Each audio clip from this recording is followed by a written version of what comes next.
Hello everyone, Mike Smell here for Simulation TV. In this episode of Simulation in Action, I'll be talking to you about the interoperability between Inventor Fusion and Simulation Mechanical.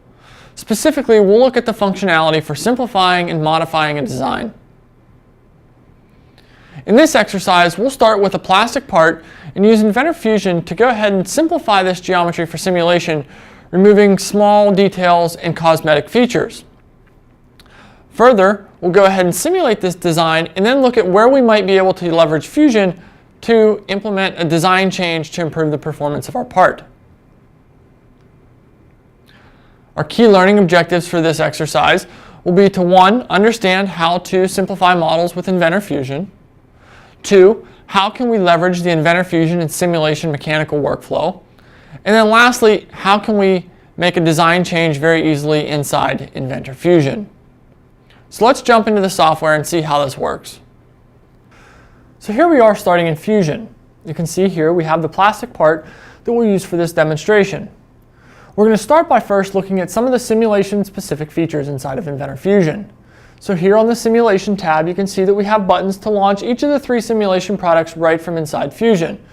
We also have a Simplify and Fluid Volume tool. Moving over to the Manage tab, we also have a Find Feature command. And what this is going to do for us is allow us to pull features off of a given geometry. Now this is going to be especially helpful when working with neutral file types. Now we see here in the tree we've got a list of features.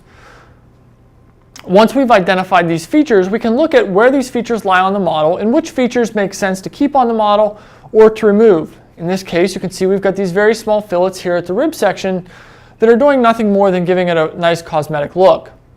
So we can move to the Simplify tool, and you'll notice here that we have multiple different feature types, fillets, chamfers, and all of these can be sorted by the size of the feature. So if we turn on the preview, we'll see that all of the different features on the model highlight.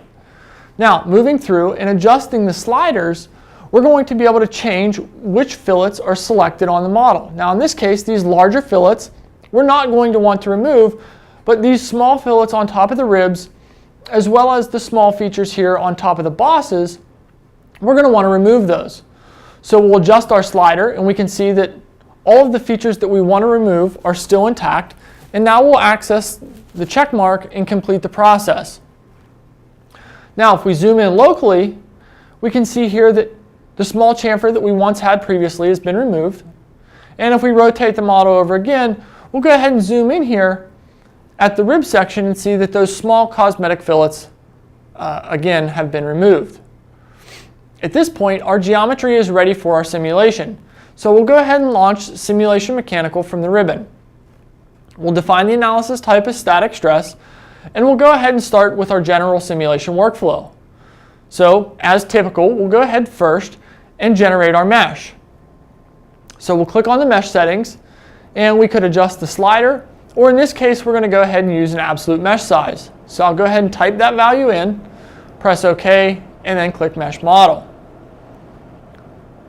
Now, taking out some of the runtime, we can see that our mesh is complete, and our ABS plastic material has been defined. This material data has come in from the Inventor Fusion library. Now, if we're looking for some additional detail when working with plastic parts, we can come to the Simulation Plastics library and find all of the trade name plastics that come over from our mold flow material library.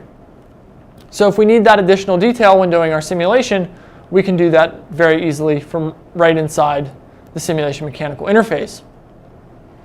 Now, the next step in our process is to go ahead and define some constraints.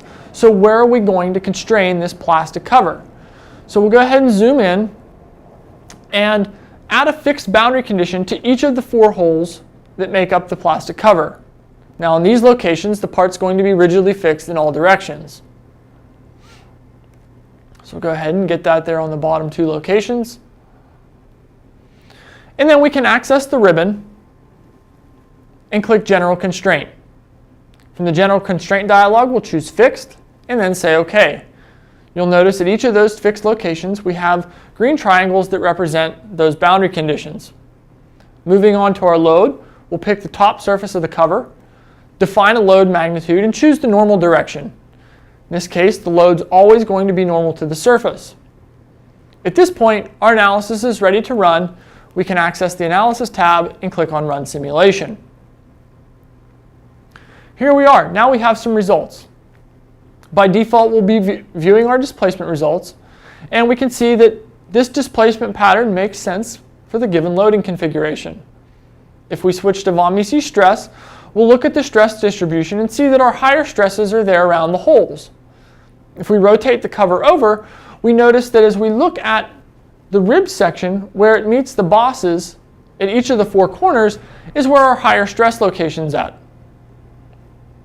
So based on this, we can look at our deflection results and our stress results and make a justification of whether or not this meets our allowable conditions.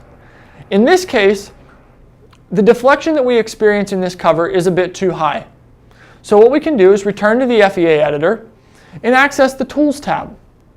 By clicking on CAD with Fusion, this will allow us to send the model back to Inventor Fusion and make a simple design change. So here we are, back inside Fusion. And we're going to go ahead and say that we want to extend these ribs, make them longer to limit some of that deflection we saw. So what we'll do is we'll go through and pick the top surface of the ribs in these little pegs, moving throughout our geometry. And once they're selected, we can use Fusion's direct modeling capabilities to simply pull them in the direction that we would like to go. In this case, we're going to lengthen them. So from the right-click menu, we can click Press Pull, and we're given an arrow. We can simply pull this model directly in free space, or we could type in a specific dimension if we knew exactly how much we wanted to lengthen this rib. By right-clicking and saying, OK, we've finished our geometry update, we can now complete the Press Pull command and send this model right back to Simulation Mechanical. Now, here's an important benefit. This is associative, so you'll notice meshing starts automatically. This will use the same size as before, and you'll see that the load indicators and constraint indicators remain on the model. So we make our design change, all of our previously set up information is completed. All we have to do is access the Analysis tab and click on Run Simulation. Now, here we are in the results. We have very similar results pattern for displacements. And if we go ahead and click on the von Mises stress, you'll see that the patterns are the same, but yet the magnitude is decreased. Just like with the deflections, by increasing this rib section, we've reduced our stresses and limited our overall deflection. So now that we've completed our exercise, let's summarize what we've looked at today. We've learned how to simplify geometry using Inventor Fusion. We've looked at the complete Inventor Fusion to Simulation Mechanical workflow. And last, we've learned how that we can evaluate design changes. If you have any other questions about this episode or any other Simulation TV episodes, feel free to reach out to us at the Sim Squad. Thanks for watching.